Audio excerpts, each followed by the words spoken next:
If I could leave the front now and leave it up to Mark to come on up here and greet the rest of you, then I'll be a really happy camper. How about you guys?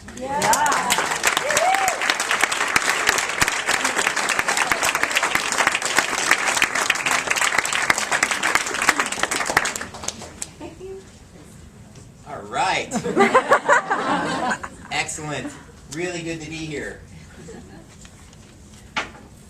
I had quite the journey. Did you hear? Yeah. Well, an airline that will not be named, United, canceled my flight 59 minutes before it took off with no apologies and no availability on any flight at all. And then we just moved on from there. And it was exciting because, you know, I was ready to say, okay, well, I'm not going to be there tonight. And Andrew's like, no, I'm going to pay $2,000 for a flight to Montreal, through Toronto, back to Detroit, and then into, you know, Boise by helicopter. You will make it. For sure. Because you are leading this thing tonight, you know. And then it was just like, eventually he crumbled. I can't make it happen. I said, you're just going to have to do it yourself. Silence. Andrew? Yes, I heard you. Did he do great? Yeah.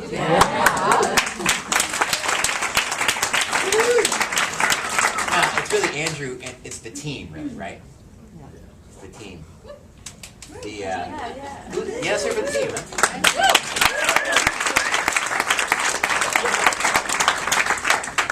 I said, this is just an example of how we can respond with resilience.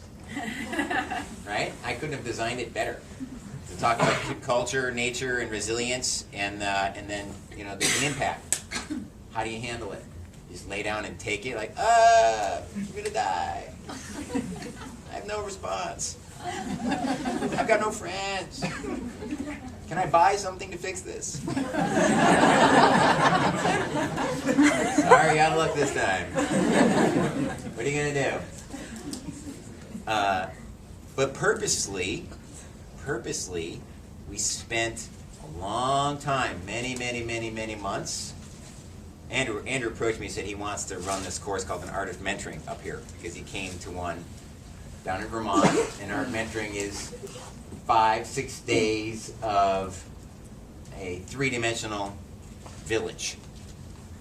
Practice village on some level, but it's very real. Intergenerational learning, nature and culture at the center of it. Relearning and learning and sharing about what it means to be regenerative. Regenerative. Leaving a surplus. Leaving it better than you found it. Beyond sustainable.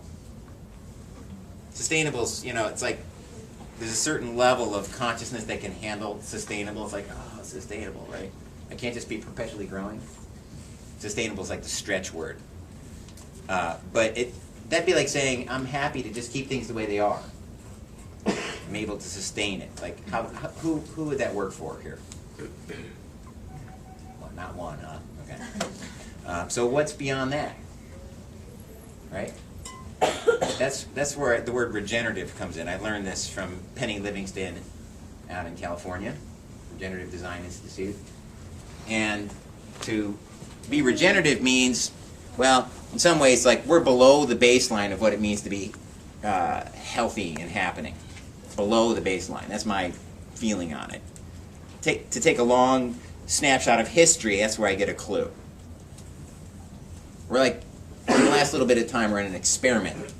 Kind of like spiraling off in some ideas, right? That aren't necessarily working. So, to bring us back to baseline, we have to not just perform at our best, but we have to think even beyond ourselves. How do we do that? How do we raise the bar so that we can leave this place better than we found it?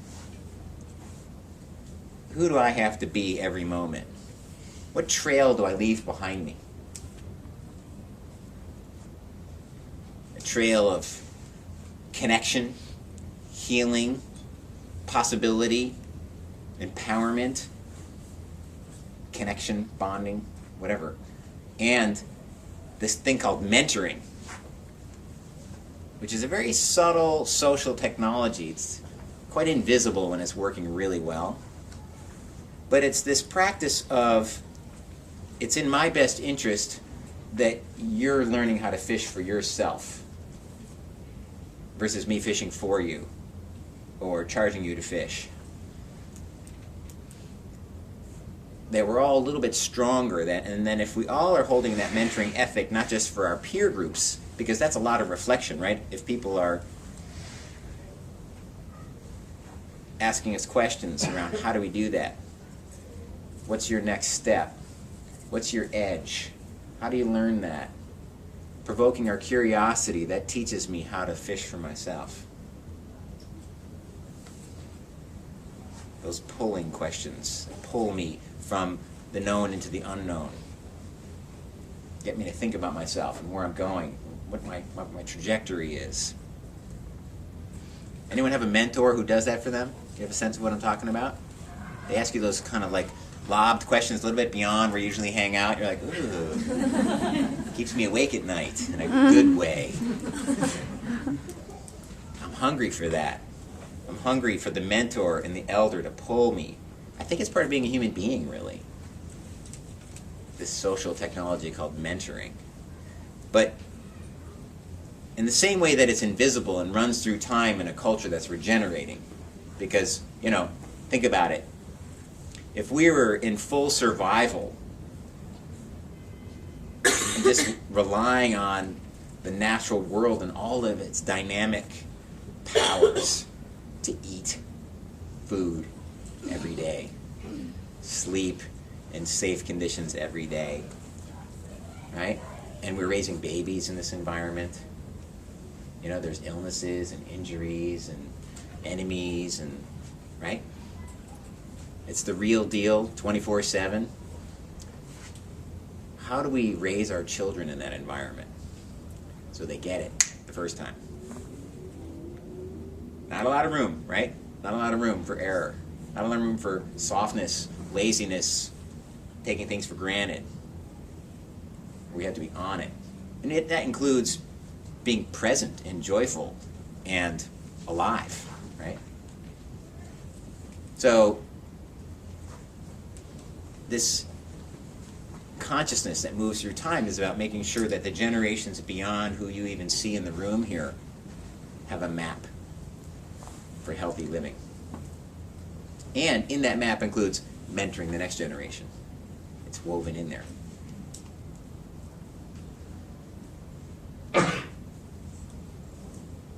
What if the culture gets cut in a sudden trauma and there's a mass exodus to another place because of some impact, war, or something like that, and the culture just breaks apart?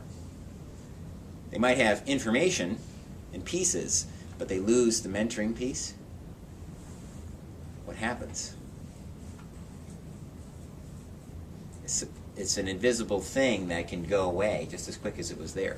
Kind of like, I always think of the metaphor of a fish. You know, the fish is in the water, and it doesn't know it's in the water, right? And then from one moment to the next, it's in the bottom of the boat. She's like, oh, how did I get here? What happened? You know, where's the water? What was the water? Was I in water? This is air. I'm sucking air right now. Where's the water? Right? Can't quite put my hand on it. And it starts to look kind of desperate. I'm hungry for something. I just don't know what it is. And so we get into a bit of a language crisis because we hadn't had to define something we've had for a long time called intergenerational regenerative mentoring. You know? That's like a crazy set of words. Who cares? But when you have children growing up today that spend 8 to 12 hours a day in front of this flickering light, right? Or screen time, and they're not in their bodies, pharmaceuticals are on the rise, something's not right here. I know I didn't grow up that way, and that was only 30, 40 years ago, right? If I asked some of the older people in the room, the contrast would be even greater. That's a concern for me. That would not be considered regenerative in my eyes. That would be degenerative. If you just took a snapshot of children every 30 years, the last 100, what were they capable of 100 years ago? I came across some amazing stories and challenges that children were going through back around the early 1900s in the era of the beginning of the Boy Scouts and the Woodcraft League. And Ernest Thompson Seton was the founder of that branch of outdoor activities, and it was Native American based as opposed to like adventurer based. And there were challenges in there that were just blowing my mind. Excuse me. Yeah. There's a noise behind us now. Can you talk just a little bit louder? Am I being loud enough for the people in the front row? Well, Okay. we just have a There's empty seats up here too. I encourage you to move your body. Okay. Yeah. Because if I get much louder, their hair is going to be like blowing back. Like, come on up. Anyone else having trouble hearing back there? No. Okay. Is that good? All right. Front row. Doesn't get better. Doesn't get better than this. See my ugly face up close? Where was I? 100 years blown away. Oh, 100 years ago. That's why I can't find myself. I'm not even here. So, so these challenges were amazing. They're like these, to get a badge, there was this list of 10 things you had to do, you know. One of them was learn 25 constellations and their oral history, right? And when they come out at night. And this is, like, these are for kids, right? One was identify 25 edible and medicinal plants and use them. Another one was take a camera and go out into the field and photograph birds. Or maybe it was hunt birds or track animals. Another one was build a raft from scratch and sail it at least 5 miles down a river. Another one was go on an overnight hike all night long with only resting at 20-minute periods of time, not to be less than 15 miles. Taxidermy a mammal of both predator, prey, and a bird, a predator and prey. What age are we talking? Children. Yeah, I know. But I don't know, 12, right? You know, it's like, I don't know, it's like when do kids do that kind of stuff? 10 to 16 years old? Because after that, they're probably working on the farm, you know, or whatever back then. But below that, they don't care, right? You know, it's like, I'm just a child, right? But somewhere in that zone where they're looking for challenges, right? I was just blown away by the competencies that were implied. Like, no one would make up hundreds of these challenges if kids couldn't do them. You know what I mean? They would mean some fantasy land. This is what people were doing for badges all across the country. I was just blown away by that. And I thought, you know what? I want to bring that back. I want to bring back that kind of competency, that kind of outrageous connection to life. Because we can. Because we can. We're still human beings, right? We're still made of the same stuff as our ancestors. Profoundly. So what's holding us back, right? What's the trick? And slowly along the way, what I discovered, the trick is actually not in the content. Although that's always like, you know, that's the tasty thing, the content, you know. Well, what kind of things am I going to accomplish in this course? You know, what's on the syllabus? What am I going to learn? What content are you going to cover? You know those questions you always get when you register for something? Or you ask?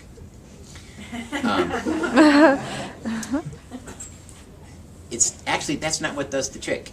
It's actually the context. It's the context that does it. Another word for saying that is culture. It's the invisible thing that informs us all the time around who we are and what our values are and our map for healthy living. And so I started learning about these invisible cultural ways. One of them being mentoring. Another one being storytelling. Because I think that's what's going on in front of the TV. And through all that screen time, the flickering light, I think that's like the old ancient firelight. It's hypnotic. Who sat around a fire before? All right. Who sat around a fire in the last month? Last week? Yesterday. Nice. So you were there yesterday, right? You were there yesterday. It was his fire. It was your fire? Yeah. Was it nighttime? No. It was daytime? Yeah. Okay, what kind of fire was this? It was a really small fire inside of a teepee. Wow. In the Don Valley. Nice. So being in front of that fire, were you there long enough to connect with this thing? Yeah. Yeah? What was it like? It was beautiful. I don't know. It was amazing. Yeah. What were some of the feelings you had in your body? She was leading a fire leading ceremony for my class, and so all the kids were going around lighting matches to put in, and you could just feel the energy. Wow, the children were there. Yeah. Great. There may have been about 8 kids and Yeah. 4 or 5 of their parents in this. Did you find you could have spent more time around that fire? Yeah. Yeah. So, there's a blueprint that's operating there. There's a blueprint there, and that's some invisible mentoring that's slipped by the wayside, where somehow it went from fire to TV, you know? And around those fires, I believe what was happening was the ancestral storytelling, which was basically the way the human brain learns best. Science proves this. You know, we have 10,000 years of anecdotes, but science proves it, you know, that storytelling is the best way human beings learn. Do you know this, like on a neuron level? That human beings are social animals. We learn best in the context of social agreement versus individual content-driven learning. So if everyone's going in a certain direction, we feel more attentive to the learning in that going in that direction. So that can be used one way or the other. You know, culture can be led one way and culture can be led another way. You know what I mean? Like rites of passage, for example, is a natural desire during adolescence. Initiation. To be tested, challenged. In a conscious environment, that can be facilitated with a set of values and context that informs the youth what they're going for and what they're entering into. In an unconscious setting, or a devolved one, the energy is still there, but it might show up dysfunctionally. It might look like gangs, for example. It might look like hazing. I believe it's the same blueprint ticking, with and without guidance, with and without storytelling, with and without intergenerational connection. Culture, conscious facilitation of culture. So what blows my mind really is that it could be that in terms of, I don't know, 100,000, 200,000 years of human history, we're really at a unique place in time where we have to consciously create regenerative culture as opposed to riding on the spinning momentum of culture that's come before us. You know what I mean? Like those big heavy wheels that just kind of hit across the top and it keeps going, you know, because it's like 2-ton wheel or something. You just knock it and it keeps going. You know, you just do your part to keep the thing going. You know, it seems like we're in a whole different place, like the wheel is stopped or something, you know, or it's like going the other way. There's a real intense conscious effort to shift towards something else. Something that's going to leave this place better than we found it. Something where the children emerge out of all of our collective effort and they look like these children from 100 years ago with color in their cheeks, vitality in their body, electricity in their excitement and vision for the world, a grasping of the conditions of today and a fearlessness of creating something new. That could be born just by who we all collectively are being, without ever telling them anything. Does that make sense? So what's needed is vision. Honoring the collective indigenous patterns of the past in the modern context, in this current time, the current challenges that we're dealing with. I believe that oral history has been evolving over time anyway. The same stories might have been told for 500 years, but they get spun based on what's happening. So we still have an archetypal hero's journey at our doorstep. There's still an unknown that we have to step into. There's still a courage that's required on our part to do stuff we've never done before. And it might look like going against the grain of what's normal. I mean, if you listen to what I'm saying, it's actually, we have to go against the grain of what's looked normal. You have to. Got to take some risks. So I like to take the risks with other people. You know? I like to take risks as a group. Like singing, for example. I'm not so interested in singing all by myself in front of everybody. But if we're all singing together and our voices are lifted up, some really beautiful things happen. Did you do some singing tonight? Yeah. You connecting with what I'm saying then around that? It's like my voice just blends in with the group. And if it's, I feel like, oh, I'm singing so much better than normal, you know? You know what I mean? Like, I sound so good. Oh, listen to the harmonies I'm making, you know? Do you know what I mean? I also experienced that with something really biomechanical, like running. I actually run farther when I'm in a group of people than when I'm by myself. Who knows that truth? That's weird, isn't it? I mean, I'm not physically connected to them. You know what I mean? I'm not holding hands with them. They're not lifting me up. Same body, same calories, same muscles as yesterday, but somehow I run like, you know, how much farther? 25% farther. And feel better at the end of it. Maybe that's a parable for our times, you know? Here's a risk. We might have to give up something in order to have that. What would that be?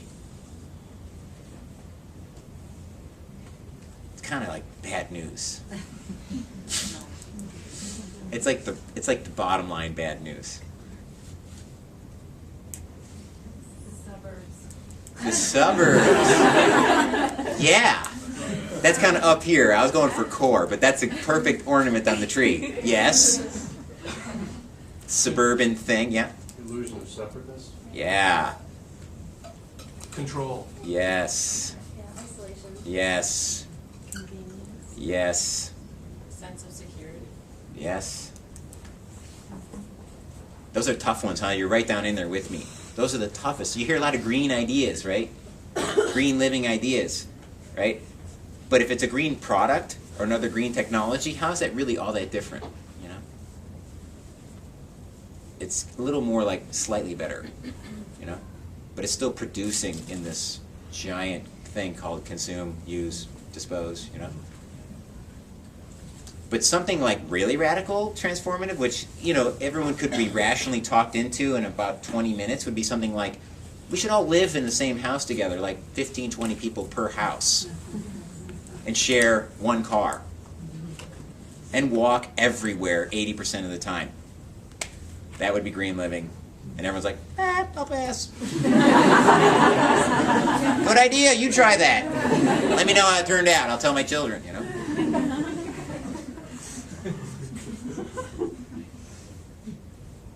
So that's a right there. So focusing on what I have to give up is a tough one, but what I'm going towards is actually really attractive because I take a lot of risks around bringing people together and doing things. Singing, going on adventures, facilitating rites of passages for teenagers, intergenerational community cultural bonding events like the Art of Mentoring. And what I see is that people are deeply fulfilled once they get over that little hump of like the risking the isolation thing and giving that up and being like, okay, I submit. I'm part of a group, right? And then they get these things like, I belong, right? I get a belonging, I get connection, I get a feeling of oneness, which I always knew was there, but I was afraid to go back into that because I got hurt last time I did. I was playing it safe for a long time, something like that, you know? But now that I've tasted it, it's like water. It's like, oh, I didn't realize how thirsty I was. You know when you're thirsty and you finally get a drink of water and it was like 90 gallons of sweat too late? And you know what I mean? You're like, I should have had water a long time ago. Or fresh air, like when you step outside tonight. You'd be like, oh my God, was it stuffy in there? There's practically no oxygen in that room. How did I live in that for 45 minutes? Do you know? It's kind of like that. Like, I've learned to put up with a certain way of being for a long time. Right? All the way down to the bottom of it. Really not working and beyond. And then getting a taste of fresh air. Slowing down. Connecting. Relating. Knowing where my food comes from. Tasting my food. Seeing my children. Mentoring other people's children as if they're my own. Knowing my place as if I belong here and will live here forever and ever, and my children ever and ever. That how I conduct myself in every action has future generations in mind. How do I treat my parents standing in that place? What does their burial look like? What does birth look like standing there when a child enters the world and I'm standing in that place? What does adolescence look like when I'm standing in that place? For me, it's the courage to be like, time out. Time out. New plan. Let's huddle up. I want something different. I only got one life. I only got one life. This funny thing happened the other day. I was at a brunch, and I was making coffee, and I was putting a lot of attention into it. It was like one of those beautiful spring Sunday mornings, like one of the first warm ones, and we knew we were going to eat our whole brunch outside on the grass. It was so nice. And I was making this coffee with a lot of love and attention, with some maple syrup in there and some milk, and the temperature was just right, and I was smelling it, and I turned to the person next to me and I said, I think this is probably the best cup of coffee I ever made in my whole life. And she was a little bit younger than me. And she said, well, what's so special about today? I said, this is the only morning I've got. I was kind of intense. I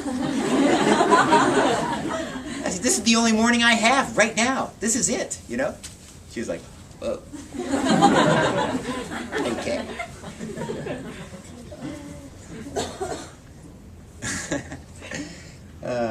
So I have a 10-and-a-half-year-old daughter, and I mean, we'll find out. I mean, it'd be great to have her up here someday. You can actually just grill her with a lot of questions.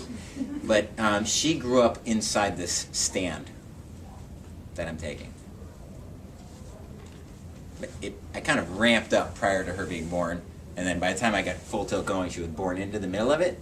So she's actually been inside of a local culture of people she would call her elders. She's watching adolescent girls and adolescent boys go through rites of passages since she was 0.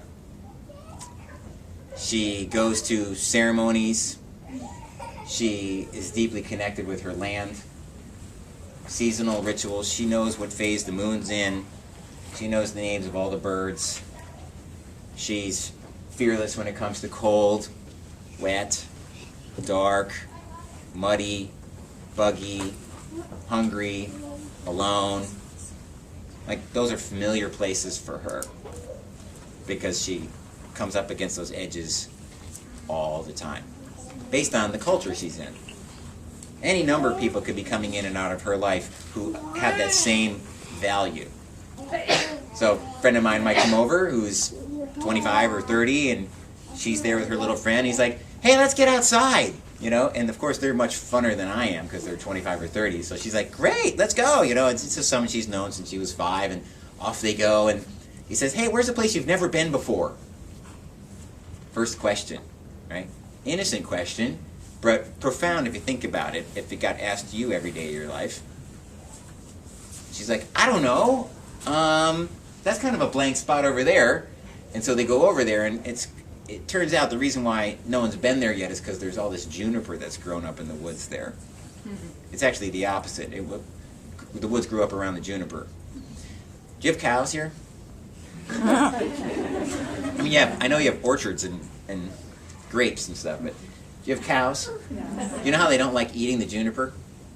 They don't like the prickly... Well, it's prickly in their mouth. Yeah, exactly. So there's like meadows, and then juniper just gets seeded in or something and just starts getting bigger and bigger, and they just keep working around it. You know, there's like, I'm not eating that thing. I eat everything else but that. It just grows up, and then if the cows move on, like where I'm from, forest grows up. So you walk through the forest, and then there's all these juniper trees which don't grow in the forest. You're like, this is weird. Like, how'd they get here? So this is the stage that this forest is in. A lot of young sapling trees. And so they're all close together anyway, and then there's this high junipers that are super prickly, right? And that's the place. So he's like, walks up to the wall of this, you know, green, prickly stuff, and he's like, okay. And he looks in there, and the kids are like, He's like, God, I wonder what's in the middle of that thing. I bet no human beings have been in there for a long time. Let's go! You know? And off he goes, just full on into it. Right? And then the moment comes, right? Because he knows, I'm just going to go full on into this. Because this is the way I was raised. I've known this guy since he was 16. He's 25 now, right? And he turns around, and what do you think he sees? Nobody. There's a host of possibilities. So just project yourself into the situation. Where do you think the kids are? Ahead of them. Probably ahead of them. So there's two kids in the story. So one of them is my daughter, who's 2 feet behind him, right? Except she can't see above she's in the shrubs, right? And she's like, like this, just like full of it, right? Yelling loudly because like somehow when you're scratching you can't see, you have to talk louder. You know? Where are you, mother? I'm over here, Eli. Where are you? And then the boy, her friend, is back at the edge. He's still there. He's like this. Come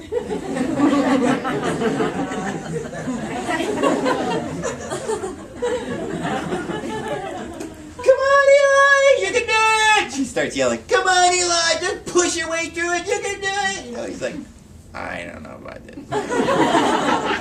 She's like, Elias, we're going to have to go back and get him. Come on. Back through the whole time. Back they go, you know, and Elias picks him up, right? Carries him through this whole section until we get to the middle in there, and they go on their adventure and they find all sorts of cool stuff in there. Skulls and feathers and chews on trees and nests and things that you just normally get because you don't go into those places, right? So she gets rewarded.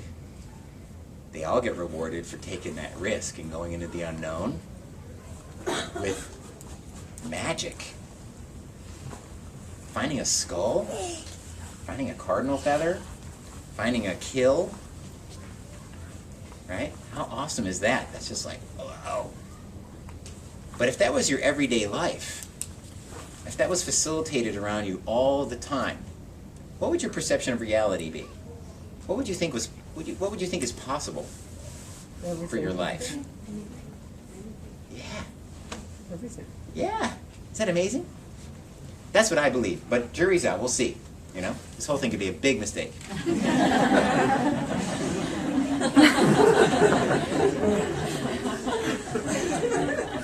Kind of is, you know? It's like, she's a different child. If you've met her, you know what I'm talking about. So, like, for example, my wife and I are recently divorced.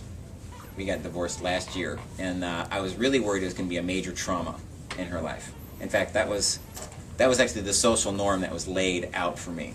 Like, this is the way it's going to happen. You know, this is going to be bad. And I kept waiting for that to happen. Then I realized, oh, hey, wait, this isn't my story. Just like all the other ones aren't my story either. I actually am participating in the creation of my life. And I already have been. So different things were happening that you don't normally see, I guess. But she embraced the change and found ways to make it okay for her. So recently, she noticed that there's different parenting strategies going on in the different houses. So around Halloween, for example, I noticed that she had this big bag of candy, you know, and from Halloween night, and she's pouring it out. And I said,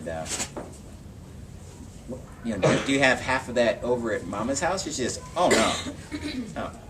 Mama wouldn't let me have any of this. She'd throw it all away, you know. I hid it in my backpack and brought it here because I know you'd be reasonable. She says, so here's my plan. I could either have one a day or two every other day. What do you think? And I'm like, sounds reasonable. You got me. Maybe I'm the dad, but, you know, it sounded, you know, okay. So I said, hey, this is the advantage of having two houses, and she said, bingo. So she's figuring that out. So, and then recently I saw she said, I'm writing a book, Papa.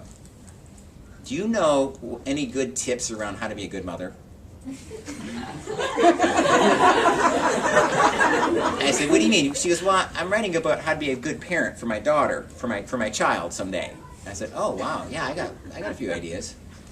I said, what inspired you here? She goes, well, you know, here's this book, and she holds it up and it says, handmade book, you know, she says, Parent's Guide to Being Good. And, you know, a guide for parents on how to raise their children, right, in her 10-year-old handwriting, by Lucia Rose, you know, 10 and a half. And you open it up, it's like number 1. Let the children do whatever they want.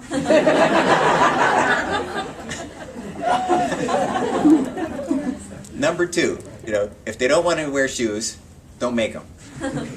Number 3, you know, she says, if the child says, I'm hot, I don't want to wear a jacket, don't tell them, no, you're cold, because then they won't learn to trust themselves. Compromise, says in there, compromise by letting them take the jacket along and they can wear it if they want to. That way they can live or die by their own choices. So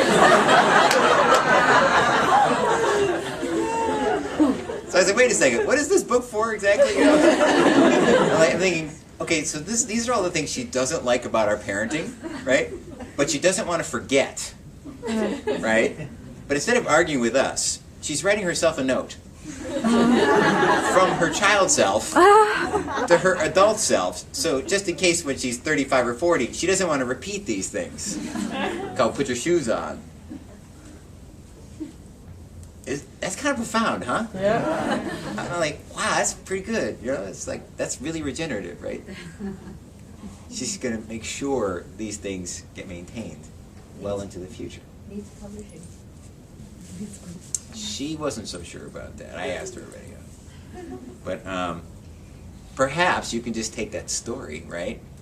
And if your kids or your friends' kids don't like the parenting, say, hey, you know, you could write yourself a book. You know, and keep it from when you're a parent. And write down all the things that you would like to do.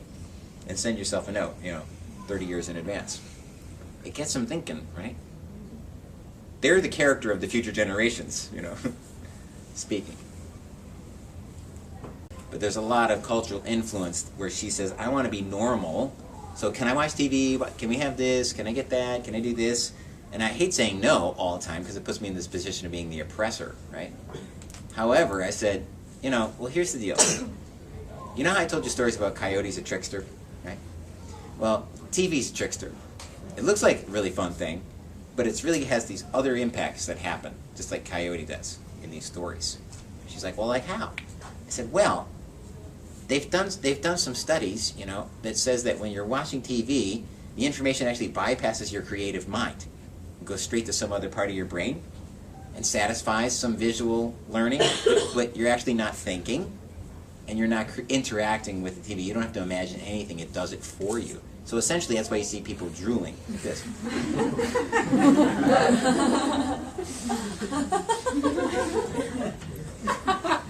I said, how does that look?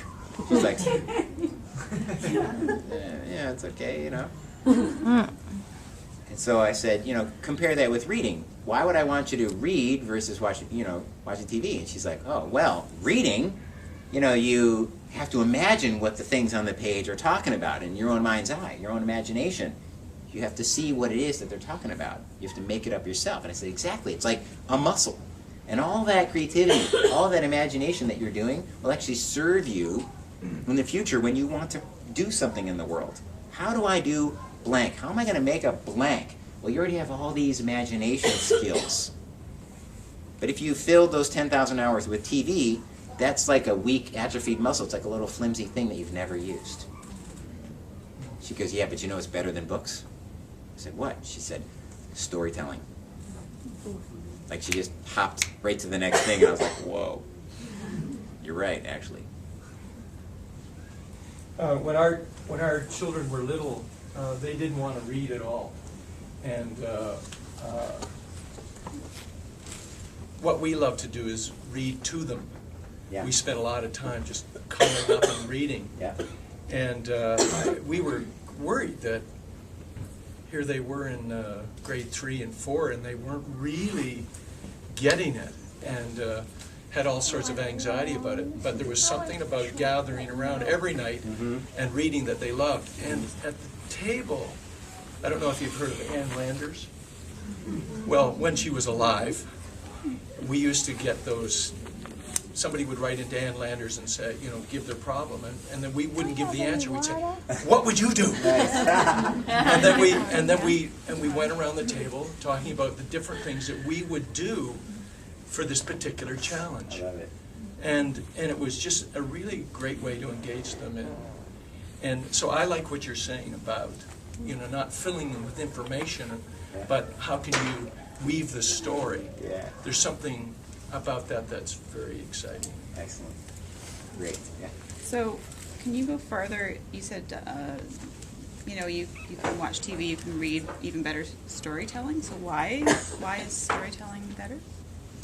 Well, there's an engagement that happens when I'm storytelling to you. That a book of the narrative is already set. Even when you're reading a book to someone? Yeah. I mean, once you go off the page, which I do. But she knows because she's read the book 5 times. She's like, Papa, it doesn't say that. And then the little girl, and I start to map it onto her, like, Papa. Yeah, okay. Like when you skip a page because it's getting late and they know. Oh, I never got away with that. They know. Ever. I tried to read fast. So, I mean, better's kind of a rough word, right? You know, it implies like one's good, one's bad. But in terms of like, if we were to put them on a continuum of the most ancestral way human beings have learned, I mean, books is like here, and storytelling is like been around forever. And I can tell too. Like, you ever been to a talk or a lecture and somebody reads to you? How does that feel? And then versus someone's actually storytelling.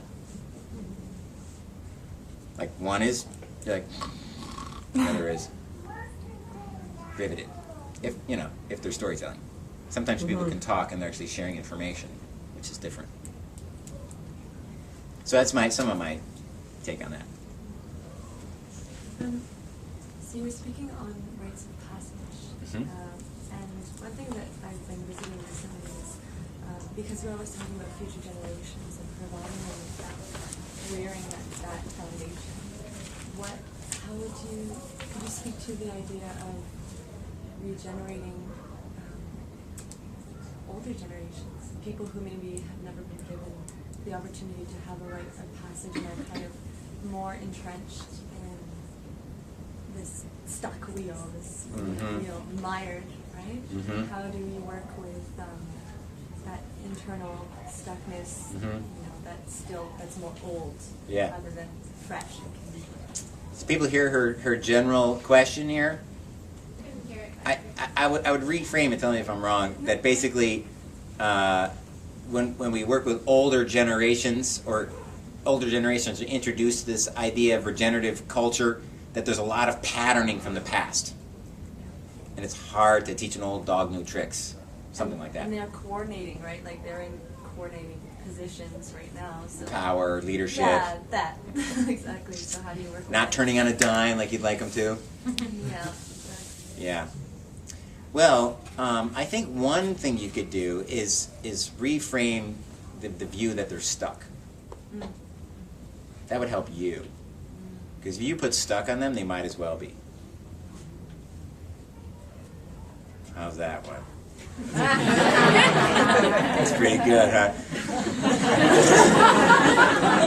That would be like saying you're stuck.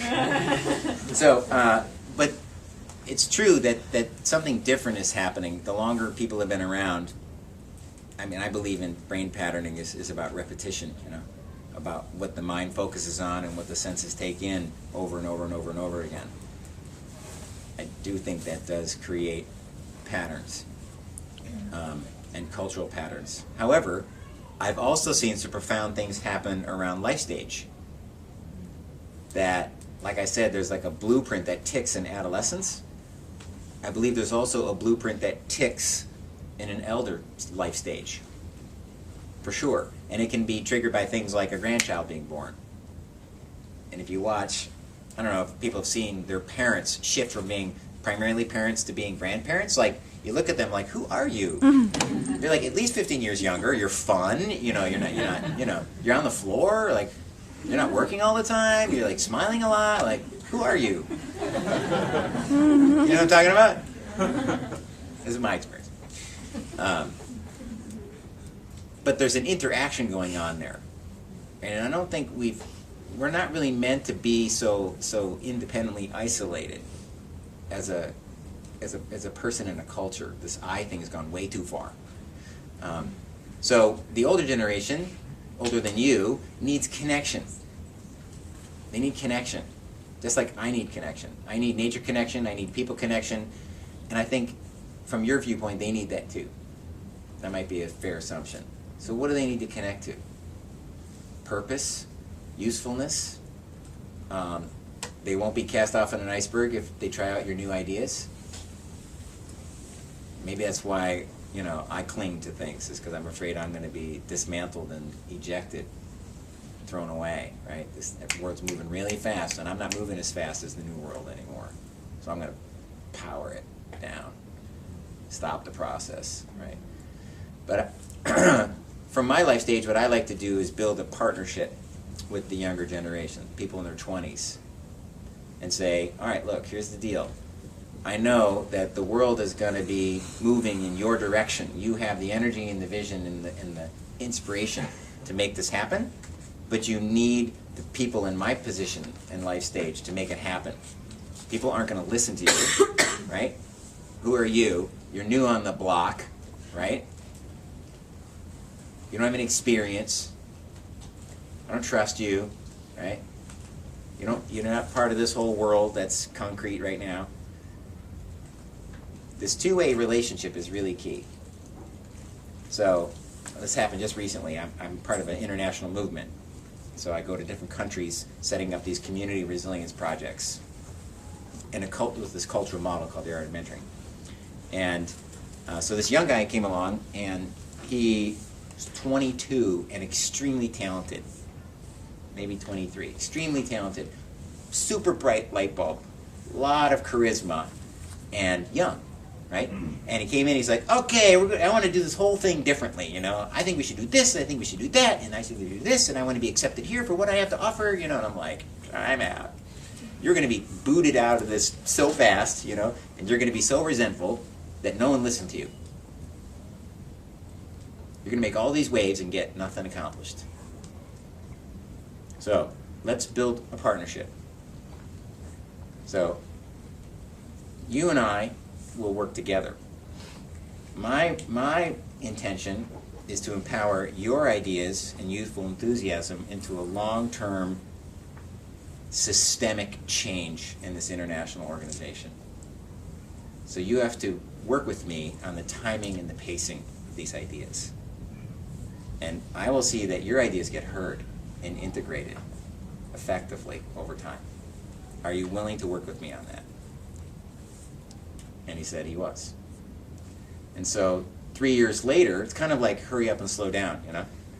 3 years later, we're now integrating things on an international level that have never happened in 20 years. So I can see from my perspective that they're moving very quickly and very effectively, you know? It may feel terribly slow for him, but these are really hot new ideas that are going to make us much more resilient. One of them is opening up and deepening the conversation around difference, right? Multiculturalism, diversity. That if we're going to be an ecological organization and we're going to move into communities, we have to look at all the different ways that difference acknowledges each other, because that's how we're going to be strong. Right? So that's both age, economics, race, gender, all these differences. So that was a blocking point for a while, and he's bringing those ideas in based on his training and background and passion around that. So we just have been doing international leadership trainings lately and including that in right at the ground level. That's helping us to build all sorts of new relationships and understanding about power and sharing leadership and creating less hierarchical structures and being more transparent.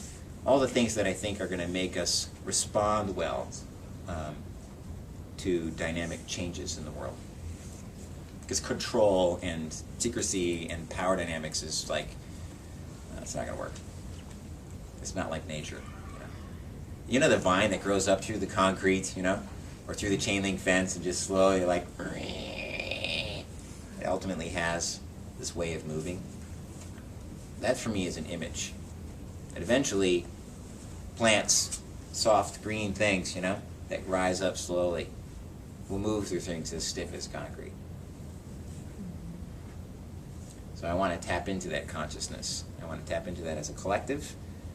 And I want to see our children at the center of this, be strong, happy, resilient, creative, alive, generous. I want to see all the ages represented and have a purpose. And we can start right where we're at. So I'm getting the hook, I'm getting the timeout sign. But if you're excited about this conversation, or at any point something interested in something, let's play together, you know. Let's build some resilience here in this area. There's an amazing team of young people who are looking for elders and mentors and guides to participate in this. So if you're over 30, I recommend that you come to the Art of Mentoring this summer. Who here is over 30? Yes, look at the hands, Andrew. The youthful enthusiasm is happening, but we need some grounding up here. And so if you're available and interested in this conversation, there's a place for you. Promise. Promise.